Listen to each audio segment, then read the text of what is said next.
First report to Council of this administration, and the first by a Labour majority leader in Thanet since 2003. And I am proud that this new Labour administration begins with the plan on tonight's agenda for a major extension of genuinely affordable council housing for residents in need. There is nothing that we do here which has more impact on the lives of residents than providing housing. And I know because I represent Newington, where housing issues loom larger than elsewhere. I know because I grew up in council housing, with 5 of us in a 2-bedroom flat, until we got the opportunity to move into a brand new 3-bedroom council house with a garden. And I know the difference it makes for a child to have a space of their own in which to study, and for the whole family to have peace of mind that they're not going to be evicted at short notice to make way for someone who can pay a higher rent. The reality for many of the 1,600 local households on our waiting list, those in temporary accommodation and many others in the private rented sector, is that they are not in that position. Their living arrangements are often precarious and inadequate. Addressing that situation with rent that is genuinely affordable for as many residents as we can is fundamental to this Labour administration. And I pay tribute to the great work of our officers in housing and finance who have turned our ambitions into an achievable plan, as well as to our Labour Cabinet member and my Deputy Leader, Councillor Whitehead, whose commitment on housing issues is recognised across this council. The 400 homes we intend to secure across the 4-year life of this council will make a dent in our housing list. It will change the lives of those Thanet residents who benefit for the better. It will start this month with 42 new build properties at Spitfire Green. But I say to the council, as I said to the Director of Place when he first shared his detailed report with me, I want more. We will do everything we can, and hopefully with the help of an incoming Labour government at Westminster, to do even better for those in need. To be clear, this housing isn't a monetary cost to residents generally. The ring-fence budget which underpins it is financed by borrowing from future rent income, right-to-buy receipts and grants that cannot be spent in other areas. And it's important to say that because we know that many of the other services we provide to all our residents remain severely stretched. We must bring similar ambition to these parts of the council, but we must also be honest about what we inherit and the scale of the challenge. Residents tell us that the state of our public toilets isn't good enough and they aren't open long enough. They tell us that our multi-storey car parks are unwelcoming and difficult to access, and they complain about grass not being cut often enough in parks and open spaces, fly tipping and the lack of street cleaning in residential areas. And we know they're correct because we're all residents too. And because our public spaces shape everyone's perception of the district, whether as residents or visitors who are so vital to our economy, we recognise that the council needs to do better. And to be clear, this isn't a failure on the part of our existing staff, there simply aren't enough of them. Financial pressures are a major constraint on what we can do, and even more so in an era of rampant inflation. The amount that the council has to spend has fallen sharply in real terms, even while residents have seen their council tax rise each year. Fortunately, we have a great team of senior officers, currently being strengthened further by an array of new recruits. I know that collectively they have a strong commitment to Thanet and are as anxious as we are to make those improvements. I'm delighted that Colin Carmichael has agreed to continue as Interim Chief Executive for the time being, with Council's approval tonight, in order that we can all draw on his experience for a little longer. And I know that he's earned the respect of councillors across the chamber in the short time that he's been here. The Levelling Up Award for Ramsgate, the successful bid for which was put together under the Minority Labour administration 2 years ago, is a fundamental part of our plans. This is because it has the potential not just to utilise the port to a much greater extent than since 2013 and to provide jobs and training for local people, but also because it can unlock additional income for the council to spend on frontline services across the Isle. That is why both main parties on the council have been committed to it, and next week the public will have a chance to see for themselves how the Levelling Up plans are progressing. Importantly, we've recently begun the process of seeking an operator to run berths 2 and 3, and I'm confident that this will be successful. Thanet Parkway Station opens in 18 days' time. Through the South East Local Enterprise Partnership, the Getting Building Fund and the New Stations Fund, this represents a £30 million national capital investment in the future of our district, half as much again as the Levelling Up Award for Ramsgate. All of the bodies responsible have committed this money because they believe Parkway will support growth in the local economy. That has long been the view of this council too, and I believe that in 5 or 10 years' time, those who continue to claim otherwise will have been comprehensively proven wrong. One of the things that Mr Carmichael has been leading on as head of paid service has been negotiations with the GMB over their pay claim for cleansing staff. These discussions are strictly a matter for officers, but the fallout from them is very definitely something for members. This dispute is something else we inherited from the previous council, and despite talks taking place via ACAS, which resulted in improved offer to staff, strike action remains a threat. An issue that is close to the hearts of many residents is the future of Margate's Winter Gardens. Recently, the Cabinet Member for Property and Regeneration, Councillor Duckworth, and I were given a personal tour of the building, mostly by torchlight, and including the behind-the-scenes area where most of us will never previously have been. While we can argue about the rights and wrongs of the decision to close the Winter Gardens, it is obvious to anyone who's been there in recent years that it has suffered from decades of underinvestment, which now needs to be put right. That's going to be a major job with an estimated £6 million price tag, and it's going to require external funding to make it happen. That is what this council is working towards, and shortly we will begin marketing it to potential operators to gauge their interest. But I want to make it very clear that this administration will do everything it can to restore the Winter Gardens, both structurally and in terms of its status as an iconic entertainment venue for the local community and beyond. But we must also be candid that there will be no quick fix. In the meantime, our priority is to keep the building safe, even though we understand that the security and safety measures we need to take to do that could give the impression that we're giving up on it. That is very far from being the case. Members will be aware that Kent County Council recently put forward proposals to close the Richborough Household Waste and Recycling Centre permanently and to reduce the operating hours at the Margate Centre to 5 days a week.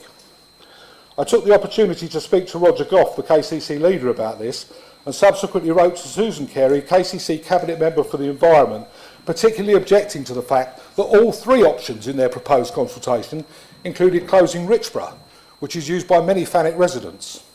And I'm pleased to note that they subsequently announced a revised consultation, including options under which Deal would close instead of Richborough.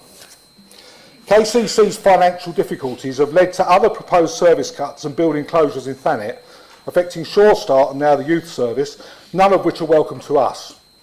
In the case of the recycling centres, we have concerns about congestion around the entrance to the Margate one on weekdays because of conflicts with vehicles accessing our own depot.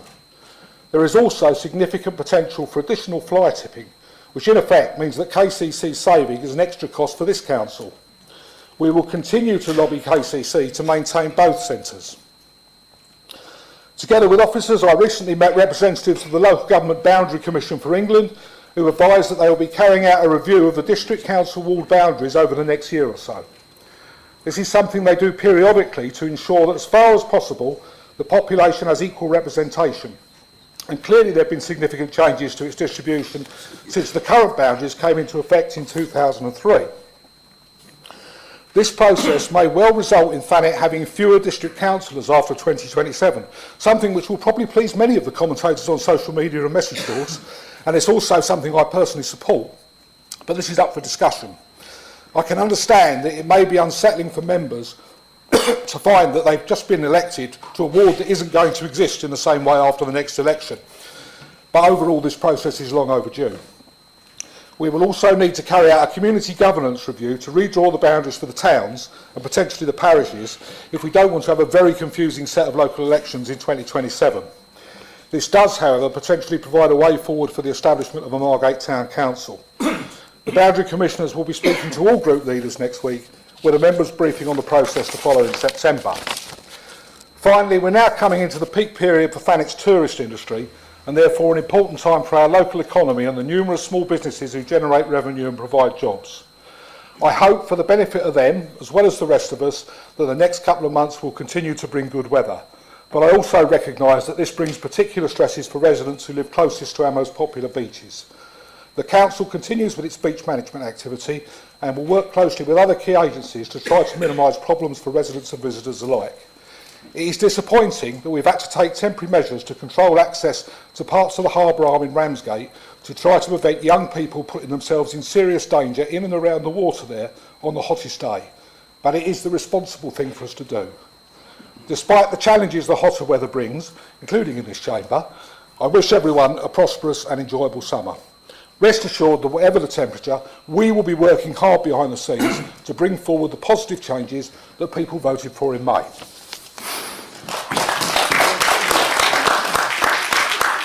Call upon Councillor Pugh to comment on or ask questions in relationship to the Leader's report. I will, Chair. Thank you, and thank you. I thank the Leader for his report. Firstly, I'd like to thank the Leader for advance sight of his report before today. Thank you for that interruption. And of course, to congratulate him on becoming Leader of the Council. I'm sure he would agree with me that he certainly has some big shoes to fill. His predecessor took many of the difficult decisions that no one else would and has set this council on course to truly deliver for all Thanet residents. I note the Leader's remarks on the proposals to provide more affordable housing and welcome the proposals that will be put forward later by Councillor Whitehead. However, rather than purchase affordable housing from developers, whilst we have a waiting list of over 1,600 local residents, would it not, my question to the Leader, would it not be better for TDC to build our own affordable housing? And will the Leader commit to ensuring that we stop developers from providing less than the 30% affordable homes that is a policy within our local plan within their sites when it is urgently needed? Every time a developer argues down the percentage of affordable homes on their sites, we are a step further away from securing much needed homes for those most in need. It is interesting to note that the Leader includes references to the Ramsgate Levelling Up Fund, which the previous Conservative administration worked very hard to progress. But he has neglected to mention the Margate Digital Project, which was submitted by and secured under the previous Conservative administration, something that we are incredibly proud to have done only a week into taking over control of the council. Margate Digital has the potential to provide important educational courses for not just local people, but to attract more people to the Thanet area to study. In relation to the Ramsgate Levelling Up Fund, I'm sure the Leader will agree that it is important that the council delivers on all of the various projects, not just some of them. And with what I've heard previously of the proposals to move the fishermen's facilities, and that they were provided with a proposal that was considerably over budget, will projects be at risk of not being delivered? We're incredibly unfortunate, of course, to have secured 2 Levelling Up funds for Thanet, and so will the Leader again confirm that his administration will seek to deliver both of these as a priority, not just one? In relation to the Winter Gardens, I hope the Leader and Councillor Duckworth certainly enjoyed their tour of the building, and I'm glad to hear they appreciated the uniqueness of the building and the structure itself. Considering much of the false rhetoric that came from the Labour group under the previous council about the Winter Gardens, and that I met with many interested parties who may be able to renovate and operate the Winter Gardens before the local elections, it appears that this Labour administration will continue to follow the programme for identifying potential operators that was set out by the Conservatives. So I'm absolutely delighted that Councillor Yates continues to agree with the programme that I set out and agreed well over a year ago. It's absolutely fantastic. The Leader mentions about Richborough Waste and Recycling Centre. I'm delighted that the Leader feels that his contribution to not only Councillor Gough, but to relevant county cabinet member was worthwhile. I know that it was also, or more importantly, it was the good work of not only the Conservative councillors for Sandwich, Cliffsend and Pegwell, and the subsequent county councillors in Sandwich and the Thanet villages that have worked incredibly hard to ensure that those options have been revised and that it's not a dead cert that Richborough Waste and Recycling Centre will close. Because as I think it was last year, I bumped into the Leader, the now Leader at the recycling centre. It's important to know that we both use that recycling centre and value it immensely. So it's fantastic that there's a bit of cross-party support on that, but I would like to say that was a successful campaign of Conservative councillors in the area that have resulted in that change. The Leader talks about a review of ward boundaries, and I agree that it's long overdue. And I hope that as this will affect all councillors, that the process for this will be as open and transparent as possible. And I think we can all agree, considering I think we're the second largest local authority by councillors in the entirety of Kent, that it's long overdue that we reduce our numbers. And I think residents expect that from us as well. The process to establish a Margate Town Council is also long overdue. And I hope that the leader can confirm that this will be given as much priority, given that it was not under the previous Labour administration. And finally, I would like to add that and I think we've seen it tonight, really, that it's interesting to see this Labour administration continue to try and blame the previous Conservative administration for any questions that they don't really want to answer. I hope that that isn't going to be a recurring theme over this Labour administration, however long it lasts. Only got two. But what I would ask is that it's important, considering how small the Labour's majority is in this chamber, and it's lovely to see such red in here, of course, that the Labour administration works with all councillors cross-party on many key issues, and as much as it can get political in here, let's not get nasty and let's act like adults.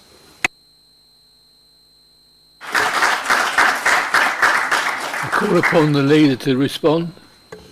Thank you, Councillor Pugh, for your response, and good to see you here tonight. I'm sorry you couldn't make it last time. But for the third time, I congratulate you on becoming leader of your group. I share your appreciation of Councillor Ashby. Actually, I met Councillor Ashby earlier this week. I had a chat with her, and no doubt, you've been speaking to her as well. So you'll know that she's getting on fine, and I wish her well. We do want to build affordable housing on as well as buy properties, but the difficulty, as you will know, is finding the land.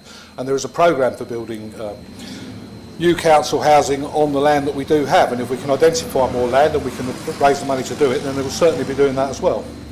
But this is a new opportunity, and I'm really pleased that we've been able to bring it forward. As to whether we can stop developers walking away from the 30% threshold, the reality is that that's about viability in the planning process, as you well knows.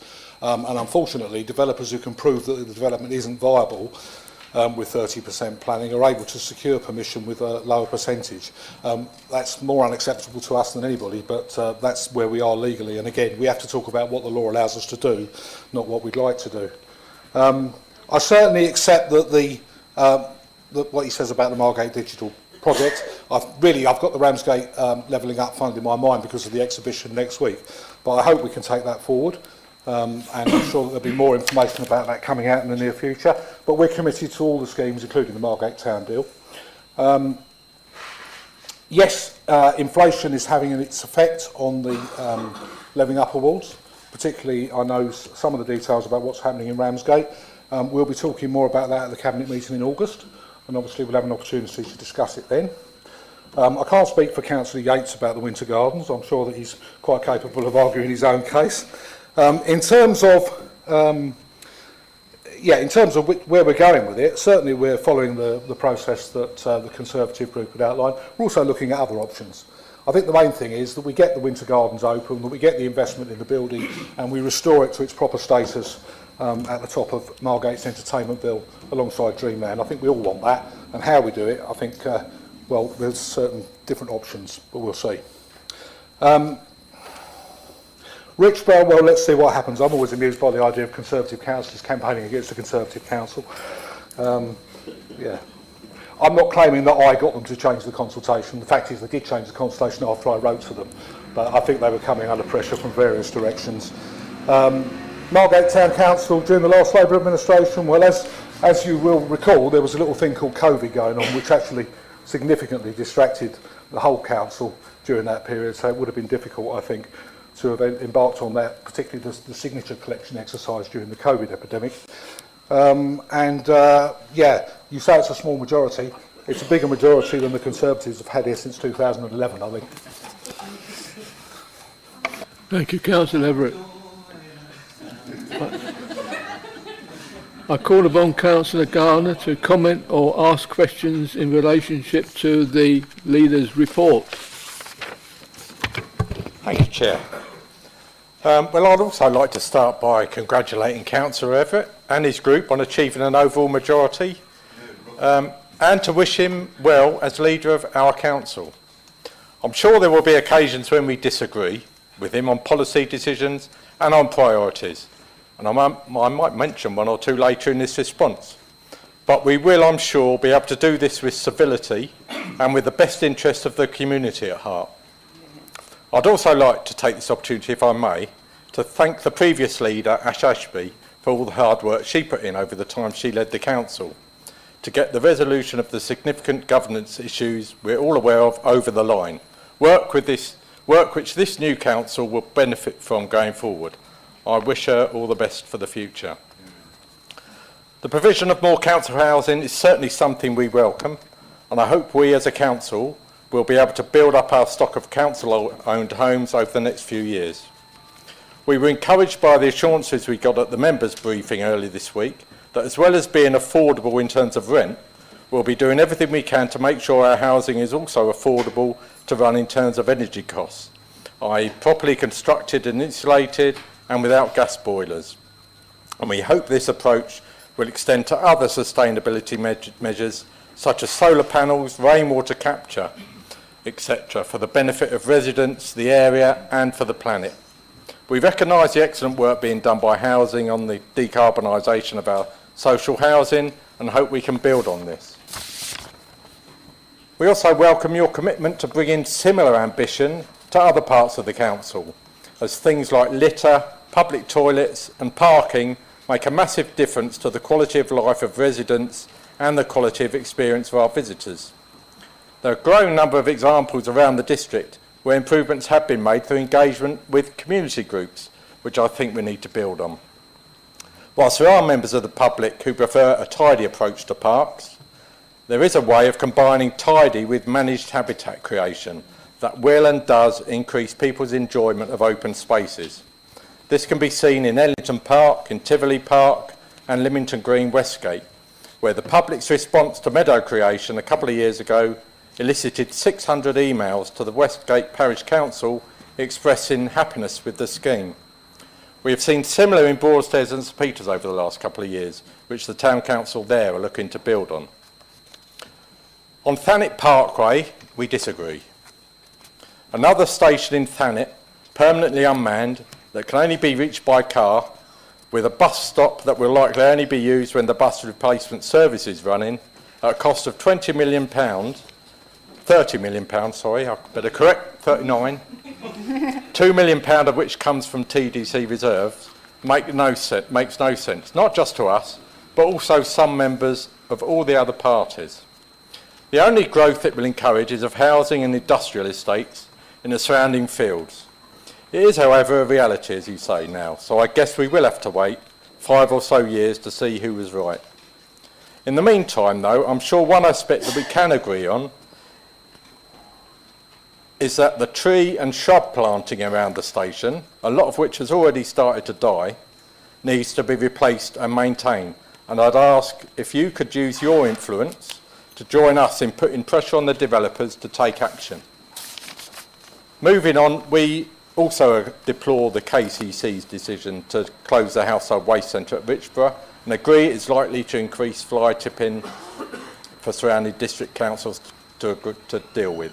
We recognise the pressures on KCC's budget, but we will join the administration in lobbying them to make sure this and other centres remain open.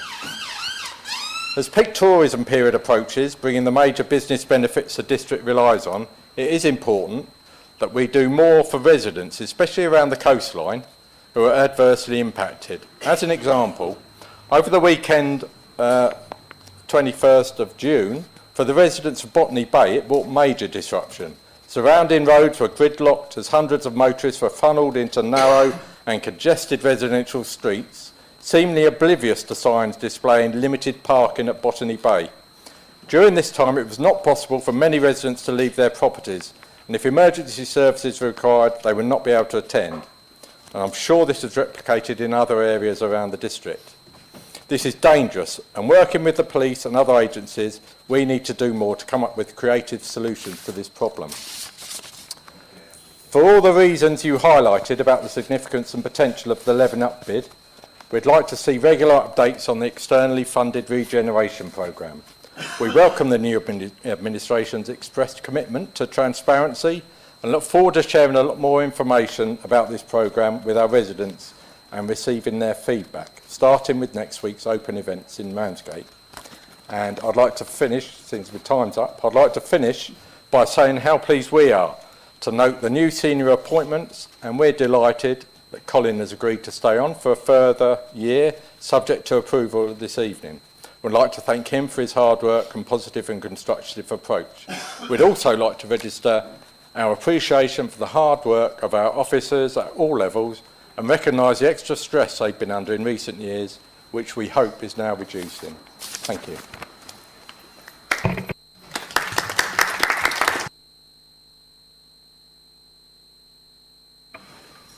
Thank you, Councillor Garner, and I think you know that all the leaders of this council have, over the last 4 years, had a pretty amicable relationship, and I certainly include yourself, and I include the Conservative leadership. So sometimes when people see us have little spats in the council chamber, they get a false idea about how we cooperate behind the scenes, because I think we all do. We have different ideas, but we do all want the best for Thanet. And some of the things that I've talked about tonight, in terms of the public realm, I think we'd all like to do better. It's just a question of finding the way to do it.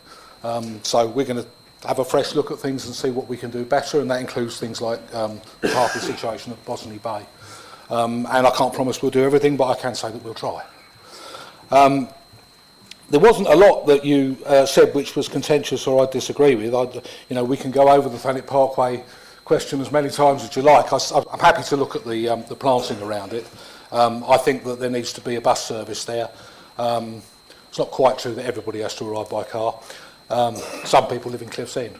But I think that the arguments that have often been made about the station come from the wrong place. People say, I'm not going to drive there from Ramsgate, I can get to Ramsgate Station. Well, that's what we want people to do. What we didn't want people to do was to drive to Ramsgate Station and park in Station Approach and Wilfrid Road and over-congest that area. And there is a problem with people parking in those roads and using the station.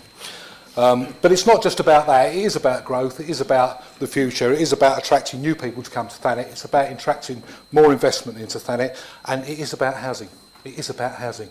Let's be honest about it. It's always been about housing as well as everything else. I believe the station will be a success. I don't know whether it will be a success on day one or week one or month one, but I believe over time we'll come to recognise it. And the biggest thing is it's no threat whatsoever to any of the other stations. It was never going to be. Well, they were never going to turn trains around there. And all the other nonsense that's been talked about it is really not worth discussing any further. Thank you. Can I call upon Councillor Borrow to comment on or ask questions in relationship to the leader's report? Thank you, Chairman, and congratulations to Councillor Everett and to the Labour group. Last time I made a report was an independent group leader. It was 8 years ago, so please forgive me if I'm a little bit rusty. I'm going to make it quick because I think I'd rather get to the point and say a few things rather than just go on and bore everyone. I've just come back from a lovely holiday in the south of France with some former colleagues. Had a really, really good time there. And you know what? I was going to read this, but I'm not going to make it too clinical. One of the things that really pushed me into coming back on the council, yeah, I've been in that group and I've been in that group, but one thing that's really made me come back is something personal and close to my own heart. I live in Briery Close. I think a few people in the gallery know where Briery Close is. It's a place where a beautiful field has been built on. Been there for many, many years. And we're afraid that the same thing's going to happen. Anyway, I'm going to get to the point now. The point I'm making is I was in Provence and there's beautiful countryside there. It's lovely. The quality of life, people are happy. People are smiling. You know, happy. It's good for you to be happy. And that was one thing that really touched me. Let's not take ourselves too seriously, and that's one thing I've promised myself to do now I'm a councillor again. Councillor Warren, can you just comment on the leader's report, please? I will, and I think the leader's report was absolutely wonderful, Chair. Well, thank you. And I tell you what, my friend Councillor Everett has made some wonderful promises, and he's got 4 years to make them all happen. I mean, lots of people in the past, other previous leaders, Councillor Johnson, Councillor Hart and others, etc., Councillor Bayford, well, they've tried all these things and they haven't really got very far. So let's hope that Councillor Everett can achieve something that they didn't achieve. Finally, and I said I was going to make it short, and I do apologise, Chair, for going on a bit too long. One does do that sometimes. Let's hope that we're not going to be so Ramsgate-centric. What about Westgate and Garlinge? Let's do some more things for Westgate and Garlinge. What about road sweepers on the streets of Michel Avenue, Don de Leon, Briery Close? What about looking after the people of Westgate and Garlinge and Birchington even? You know, it's not just South Fenwick, North Fenwick does exist. Chairman, thank you very much for allowing me to go on. And Councillor Everett, wish you all the best. Hope you can get some results. Thank you, Councillor Warren. Call upon the leader to respond. Well, thank you, Councillor Warrow. And of course, you and I both know that we stood together in Eastcliff for the Labour Party in 2015, unsuccessfully on that occasion. Perhaps that was good counsel to be out of, with hindsight. So we go back a number of years, and I thank you for your kind words. The only thing I'm going to comment on is in respect of the idea that the administration might be dominated by Ramsgate. Let's be clear about this. There are 6 members of the Cabinet, 4 of them represent Margate wards. A 5th one represents a Ramsgate ward but lives in Margate. I am the only member of the Cabinet who represents Ramsgate ward and lives in the Ramsgate area. So there's no challenge, there's no real risk of this administration being dominated by Ramsgate. I'd like to talk more about Broadstairs, and I'm delighted that I'm going to get more information from my colleagues in Broadstairs will enable me to do that and to understand it better. And I'm also going to draw on the expertise of our new colleagues from Westbrook and from Westgate in order to make sure that we reflect the issues in that area as well.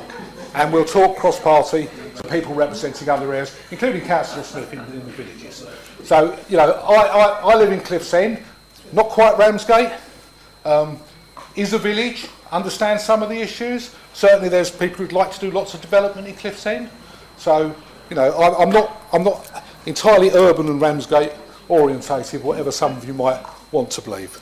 But the proof of the pudding will be, over the next 4 years, we will do our best. That's all I can say. Thank you. Agenda item 10, report of the chairman of the overview and scrutiny panel. I call upon